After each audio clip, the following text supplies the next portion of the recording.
कलेश कलंक द्वापर युग की कहानी ये।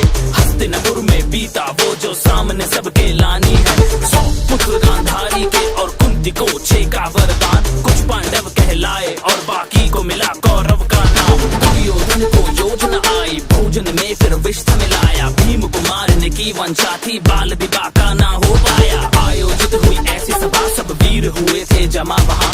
भीम ने जो फिर गदा घुमाया सम्मोहित था सारा समाज। जाति कुल सम्मान को लेकर कौशल का देने प्रमाण। कर्ण ने अर्जुन को ललकारा सूत पुत्र को मिली पहचान। ऐसा फिर षड्यंत्र रचा जो पांडु वंश का अंत करे। बचा लिया पर विदुर ने उनको पांडव वन प्रस्थान करे। फिर ऐसा संदेशा आया न्योता जो स्वयंवर का लाया। होड़ मची थी वीरों की पर अर्जुन का परचम लहराया। भ्राता और पत्नी सहित घर को अब वो लौट चले। दिन देखे माता ने कहा वो शब्द भी दिल को भेद चले।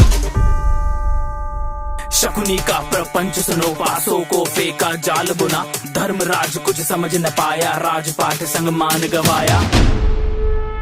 दुशासन का दुस्साहस देखो केश पकड़ द्रौपदी को लाया। पुरखों को कलंकित करना देख सका गोविंद की माया। भीम ने ली फिर प्रतिज्ञा दुर्योधन जंगा तोड़ूंगा। लहू के फिर दुशासन के मैं धड़ से अलग निचोड़ूंगा। 12 साल वो बीत चले और 13वां था अज्ञातवास। ध्वनि सुनी गांडीव की और युद्ध का हुआ आभास। कृष्ण की सेना कौरव की खुद कृष्ण चले अर्जुन के संग। फिर युद्ध छिड़ा और जहाँ भी देखा चारों ओर लहू का रंग। अर्जुन के मन में शंका थी कैसे उन पे प्रतिघात करे। गीता का उसको सार सिखाया धर्म का वो संहार करे। युद्ध का आया पहला दिन तीरों की वर्षा होने लगी। भीष्म जो आए रथ पे तो पांडु सेना भी ध्वस्त लगी।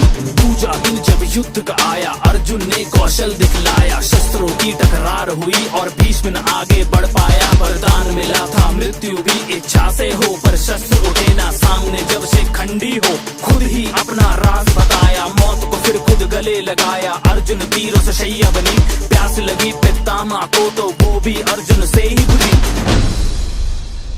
जिसको कोई तोड़ सके ना ऐसे व्यू की रचना कर दी। तोड़ दिया एक बालक ने उस अभिमन्यु की हत्या कर दी। कैसा इनका हक है और कैसा इनका है ये धर्म। एक तरफ जलती है चिता और दूजी ओर छलनी है बदन। युद्ध हुआ वो ऐसा भीषण तीर चला और दूजा आया। कर्ण जो रथ से उतरा तो एक तीर हृदय को चीर आया। हुआ सर्वनाश था चारों ओर अब विनाश था चारों ओर। धड़ सर से अलग अब गिरने लगे अधर्मी अब सब मरने लगे।